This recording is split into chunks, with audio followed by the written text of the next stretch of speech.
Crane. Written by Cheeky Bluey 2. OJ is the oldest tug on the Starfleet. He's a paddle steamer, one of the last ones around. He's owned by Captain Star, the head director of, the Star Marine. OJ usually works with liners, but sometimes he does odd jobs too, like going upriver with 10 cents and Big Mac and Sunshine. It had been 6 weeks after a fire at the dock. Due to Blue Nose's carelessness, it had set our oil barge on fire. The dock went up in flames, unfortunately causing the death of one of the biggest cranes, Big Mickey. It had only been a day after Big Mac had seen his, ghost. OJ was traveling home. He was passing a line of cranes. He knew how many cranes lived there. 6 to be exact. However, he saw a 7th one there. That must be a new crane they put there, he thought. But it didn't seem very normal. One minute it swung around to OJ, revealing a very disturbing face. It was the same size as Big Mickey. It looked about the same shape. When OJ blinked, it was gone. Oh, the fog must be playing tricks on me, he thought. He paddled all the way back to the Star Marine. Top Hat and Warrior were still awake, while the other tugs were starting to drift off to sleep. "You look like you've seen a ghost," said Top Hat. "I might have," whispered OJ. "Oh, rubbish. Ghosts don't exist. We told this to Big Mac. You even said this yourself," replied Warrior. "Yes, but I think that story might be true now."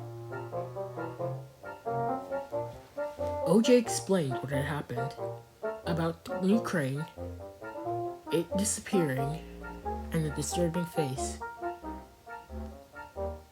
Top Hat just laughed.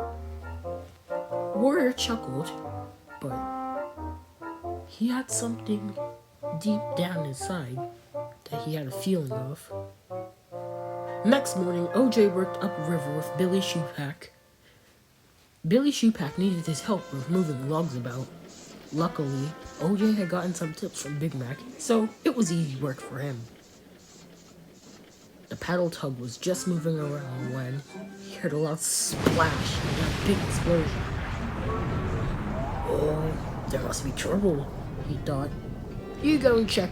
I can do the rest of these logs," said Billy. Without any hesitation, OJ went downriver. "Oh, there's nothing here." It sounded like it came from the dock, but there's nothing. Only the remains of a home where Big Mickey had stood. OJ didn't want to speak about this to anyone else, and he traveled back upriver to see if Billy needed him for anything else before he headed down. Billy didn't need anything else, so he was assigned to do a fuel barge. He was delivering it to the dock, being extra careful after what happened. There he found a very amusing sight. There was Blue Nose, perched up, left as a reminder to never play around in the dockyard. Well, I guess the Navy has no use for you anymore." "Hey, quiet you," snapped Blue Nose. "Oh, don't you get snappy with me because you caused the fire," said OJ. "Say, have you been seeing cranes that just appear around here?" he thought. "No, why would I have time for that? I am going to be needed for the Navy." "You're not even gonna be..." OJ began to stutter.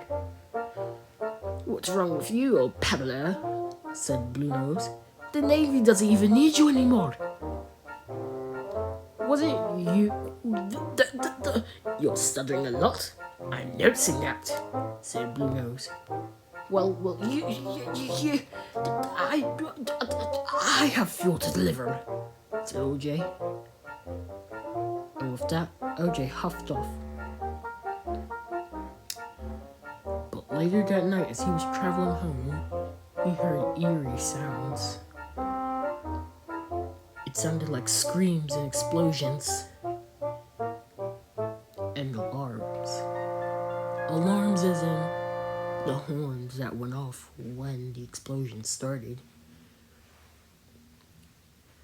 There was a loud crash, and then the sound of sinking objects in the water. OJ didn't want to stick around to know what that was. I've got to get out of here, he thought. Before he could, he saw a crane falling down.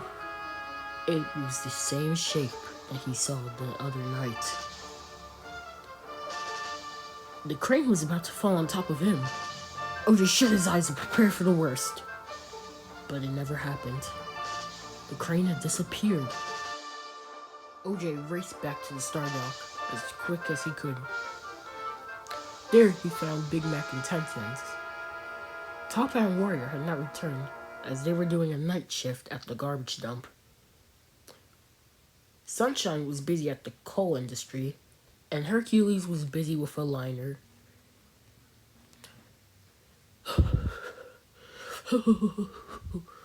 OJ began to breathe heavily. You're right, OJ, said 10 Cents. No, he said sharply. What's wrong with you? You look like you've seen a ghost. Don't joke about that, said OJ. Well, I wouldn't be surprised if you saw the ghost tugs. It wasn't a ghost tug. No. It was a crane. A crane? What nonsense are you on, OJ? Said 10 Cents. First Big Mac, now you. I'd never be afraid of a ghost. Really? I want to see you. Come with me tomorrow night, and we'll see about that. Fine, said 10 Cents. Anyways, we have timber mill detail tomorrow. I'll go with you, and we'll see a so-called ghost.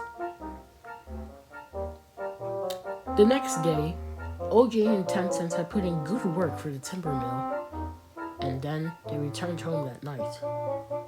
OJ went the specific way that he went every night, to show 10 Cents the ghost. Then, a thunderous boom was heard. 10 Cents shook from his frames. What was that? We have to go back. No, that wasn't a real explosion, said OJ sharply. Keep going. The paddler in the tugboat kept on going. Then, the sounds of creaking metal and splashes could be heard. Then, 10 Cents saw the crane. It was tumbling down. Oh! Groaned 10 Cents. But the crash never happened. See? Said OJ darkly. Yes, I see. Both paddle and tugboat went back, silent. Do you think that was the ghost of Big Mickey, OJ? Said 10 Cents. Likely, yes.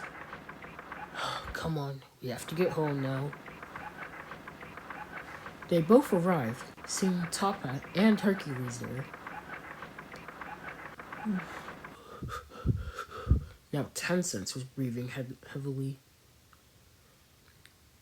OJ went straight to sleep. But while he was going to sleep, he heard screams and rattles of 10 Cents yelling at Top Hat. There was a ghost! I tell you, Top Hat, there was a ghost! And that is not a lie! I'm telling you! I'm telling you! However, if 10 Cents thought that was his worst, he wouldn't be ready for what he and Sunshine would see the next night. But that's a story for another day.